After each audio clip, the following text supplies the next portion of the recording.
Praise the Lord. My name is Dr. Roosevelt Robinson Jr., and I just self-published a book entitled God's Favor, My Wife. This book was prophesied by my apostle many years ago that said, I will write this book and it will bless many. I want you to go pick you up a copy. This book will inspire you, encourage you, and bless your soul. If you're seeking for salvation, if you're seeking for a closer walk with God, if you're looking for ideas for your youth ministry, if you're looking for that husband or searching for that husband or wife that God has promised you or that you desire, this book will inspire you, encourage you, and help you on your journey with God. Go to barnesandnoble.com, that's bn.com or amazon.com, and pick you up a copy. I guarantee it will bless you. I have shared my experience and my testimony of how I met my wife and we got married, and how I have gained favor down through the years being married to my wife. Be blessed.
Greetings to those of you who are listening and viewing from around the world.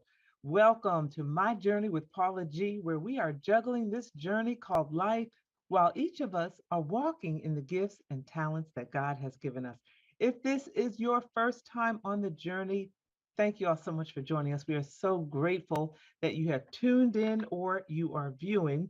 If you are returning, welcome back. It's good to have you back, and we appreciate your continued support. I tell you all each and every week that time is precious. It is the one thing that you cannot get back. So, for you to think it not robbery to spend this time with us, we truly, truly appreciate it. We'd also like to thank and show our appreciation for our underwriters on this journey. Without them, we would not be able to bring you such quality programming. So we thank each and every one of our underwriters. And you know, underwriting is a great way to gain exposure for your business, product, or service while embracing the journey. So if you are interested in becoming an underwriter for My Journey with Paula G, you may email us at jerryroycelive@gmail.com or paula@paulagvoice.com. Please place in the subject line underwriting opportunities, and we will be sure to follow up with each and every one of you. Also, I invite you to stay connected with me via my website, paulagvoice.com, as well as social media across the board: Facebook, YouTube, Instagram, Paula G Voice, where you can stay connected on the journey as well. Well, before we talk with our guest today, I want to share with you a bit of Paula's perspective. And I have an excerpt here from my book, which is entitled My Journey to Lady Wisdom. Oh, disappearing. My Journey to Lady Wisdom After Midnight, which can be found on my website. Here we go. If you want to change the person that you are today, you must take a trip back through your past.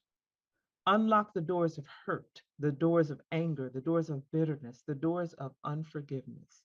You must unlock all those doors that are harboring debilitating baggage in order to continue to move forward in freedom. I remember working with an administrator at one point, and she would tell us at the beginning of the year that each child comes through the door on the first day of school with an invisible suitcase. And it is our job to unpack that suitcase and to help the child through the 4 years. I was on the high school level, so through the 4 years of high school, navigate what is in that suitcase, unpack some of those things that need to be unpacked, help them to rewrite a new narrative if necessary so that they can move forward in their academic career as well as their personal lives. Each and every one of us comes to the table with an invisible suitcase that is full of the experiences from our past that manifest into our present, whether it's our mindset, our behavior, or what have you. So sometimes we do have to take a journey back to peel back some of those layers of those things that have not healed properly, to rewrite the narrative, to take the opportunity to heal properly so that we can move forward and be free from any of the hurt, the bitterness, the anger, or sometimes the depression. So I would encourage each and every one of you as you say your prayers, that you lift your petitions to the Lord and just ask for help on that journey for healing, because definitely in this day and age, with so much that is overwhelming each and every one of us, we all could use that prayer for a healthier future. So I hope that helped you, and that is Fall's perspective. Well, it is time for our guest today, and our guest today is an author. She's a teacher. She is involved in spiritual wellness, and she's here to drop some nuggets on us today. She is Caterina Orr. Blessings to you, my sister. Thank you so much for joining us here on the journey. Thank you for having me. I'm excited to be here. Excellent, excellent. So you've been a busy, busy woman. So first of all, before we get started, tell us a bit about, the theme of our show is juggling this journey called life while walking in the gifts and the talents that God has given us. So share with us a bit of how the last couple of years, because at the time of this particular show, we are still engrossed, shall we say, in a pandemic. So share with us a bit of how you have navigated the last couple of years or so. Well, pandemic time, I think it was difficult, or and still is in some cases for everyone. But, I was blessed, first of all, with my career, that it was a easy move from office to home. I don't think it was so easy for students because, of course, we had to move to online learning. Um, but I just really took that time to work on me. It was a time where I had an opportunity to write my book or continue to write. I could reflect on my relationships with my husband and my children and my church family. So the pandemic overall it wasn't a good thing at all, but I was blessed to be able to use that time for the betterment of me, self care, relationships, even professional relationships. I was able to navigate those things as a result of the time that was given. Before, I was the interim department head of the African American Studies program at Valdosta State, and I didn't have time to do anything at all. I was kind of put in that position. It was definitely a blessing, but it was a position that I had never experienced before. It's extremely fast paced, and I was hanging with it.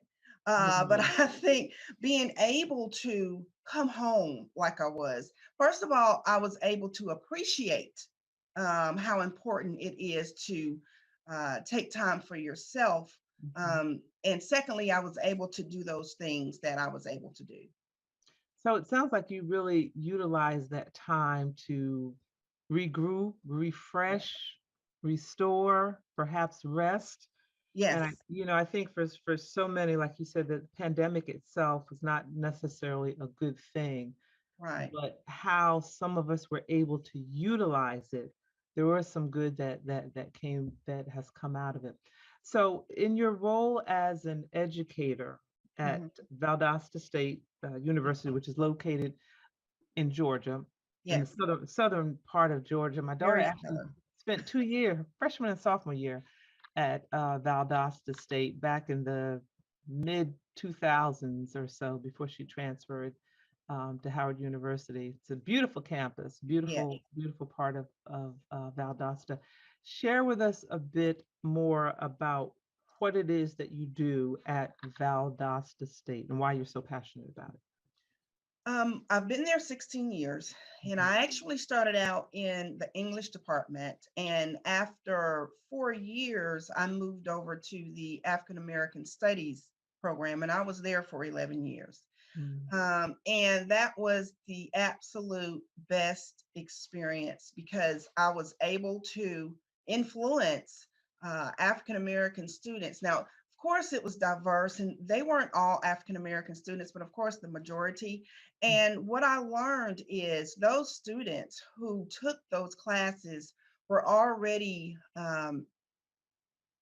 very aware of their identity. They were already aware of where they were, or their place rather, in society.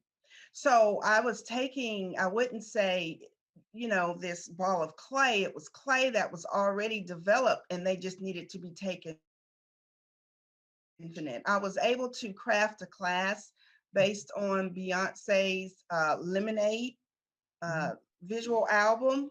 That was great. It got national attention, and we were able to form what we called the sisterhood. No name, no anything, and the only stipulation is, or was, you had to go through the class. And once you went through the class, you were automatically able to join this sisterhood, which grew into this forum we did that was always very well attended, Black Woman's Forum. So, Black images in film, a lot of different courses that I was given the liberty to craft, and they were always very well attended. Definitely passionate about being able to impart that knowledge um, to these, what I like to call half grown, half grown. I'm twice grown, they're half grown people. And they were just like sponges, like receptacles. They were just taking it all in. And even today, I still have major relationships with many of the students. After I was interim head for a year, I went back to the English department, and teaching English is my love as well. Of course, as freshmen, it's a little different type of relationship. I almost have to be in um, the mama role with the ruler. The Because ruler. this pandemic really did something. Yeah, I mean, it did something to um, the freshmen coming in. They went through something, and so we're still having the remnants of that and having to work that out so that they can be back to where they need to be. Right. So, as teaching English, and I grew up in a Hmm. family of educators. My aunties were, if they weren't in nursing, they were teachers. And I can remember as a Right. child coming in and I'm all excited about telling them about, if I went to the fair, the circus, and I'm all excited. And every phrase, they are correcting my English so much so that when I try to get to the end of my story, I forgot what I said. And they're like, "What? Okay, child, what are you trying to tell us?" And I would have forgotten what it was I was trying to say Right. because they are correcting my English. So Yeah. in this season that we're in, you may have to help me with this.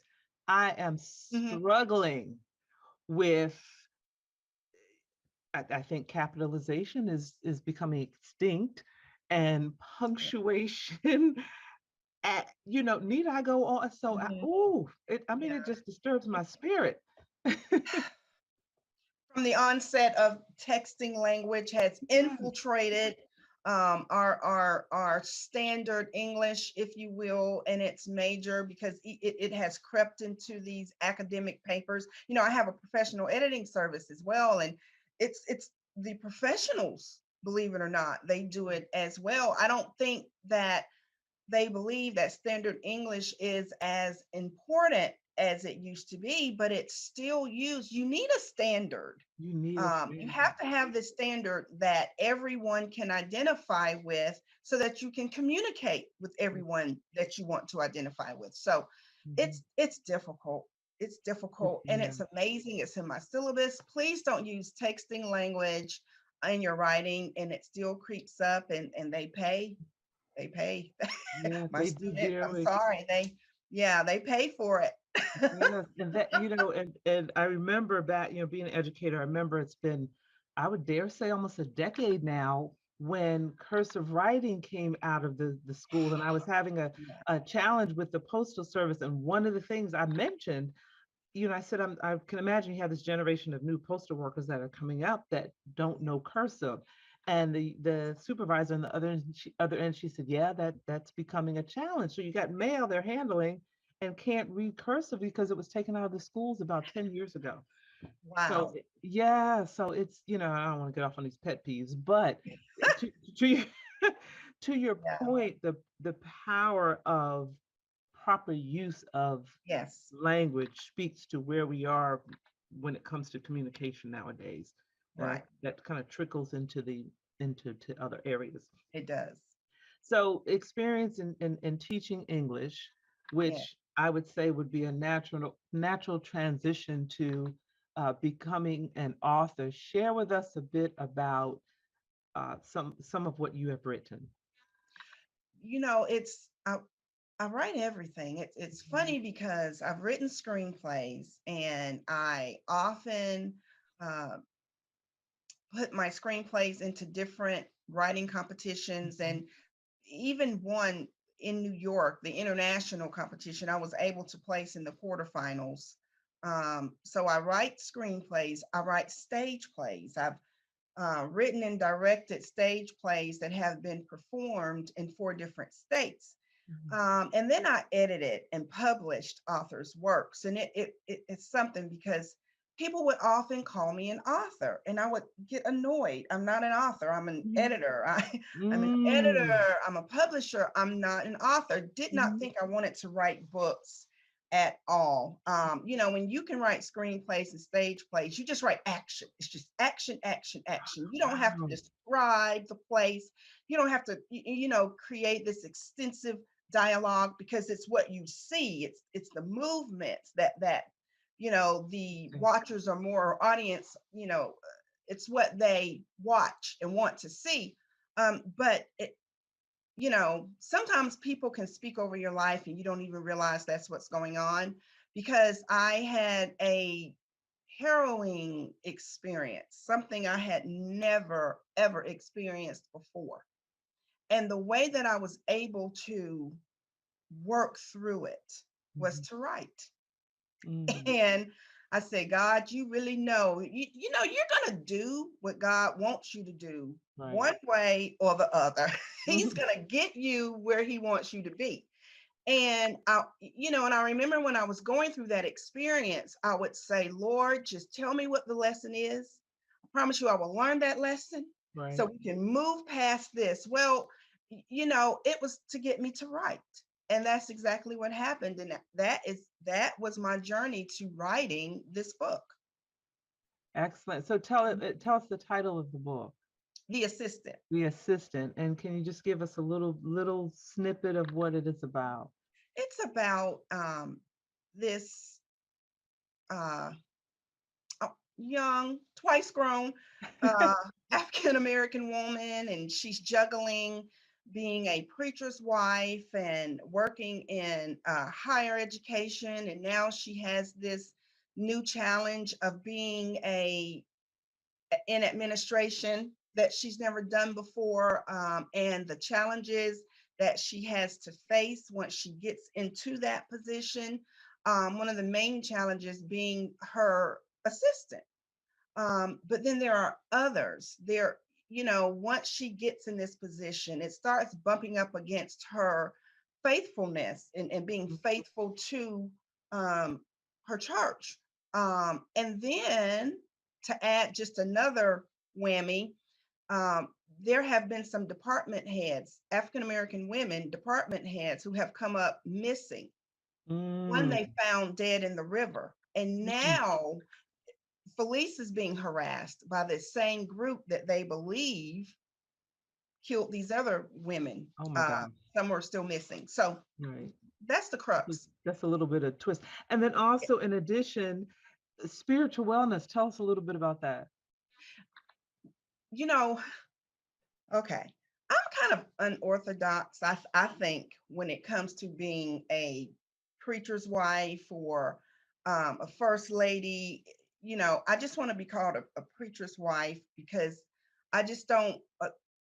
First lady is fine, but it's not for me because I'm not first in anything. I'm struggling like to be the best Christian that I can be, like everyone else. And sometimes um, we don't want to talk about certain issues as Christians. And the issues that we don't want to talk about are the very issues that are keeping us sick, whether it's mentally or physically. Um, we don't want to talk about those issues. So I'm using this platform to dare talk about these issues that we don't want to talk about. Like one, Zora Neale Hurston said that Black women are the mules of the world, Mm. meaning that we carry all the burden. You don't really hear that when you are in a church setting, that women, Black women specifically, are the mules of the world, that we carry these burdens. We don't talk about that. So that's something I want to reach out and say, hey, we carry everybody's burden, but Jesus Christ says that even our burdens need to be laid at his feet. So we need to delve into some self-care, Some right? self-care. So Yeah. how can the audience stay connected with you on your journey and learn more? I do have a website, cmchelenor.com. Same as my social media platforms, cmchelenor. I do blog once a week through my spiritual wellness page, and you'll see those mainly on Facebook and then, of course, on my website. And those are the absolute best ways to Stay connected. contact me. Excellent, excellent, because you have so many wonderful streams of Yeah. knowledge going on that can really inspire, can encourage, can empower, as we could all continue this journey called life. So thank you so much for Mhm. joining us on the journey. And ladies and gentlemen, we have come to the end of this episode. We thank each and every one of you for tuning in or listening. Our underwriters, we thank you for your continued support of my journey with Paula G. Make sure you connect with us, my website, paulagvoice.com, across social media, YouTube, Instagram, Facebook, Paula G Voice. And I leave you with this, as I always do, that the greatest conversation you will ever have is the one that takes place in between your ears. What are you speaking to yourself? Is God a part of that conversation? And are you listening to his still small voice? Until next time, ladies and gentlemen, embrace the journey. Praise the Lord.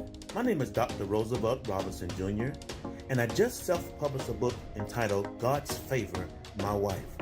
This book was prophesied by my apostle many years ago that said, I will write this book and it will bless many. I want you to go pick you up a copy. This book will inspire you, encourage you, and bless your soul.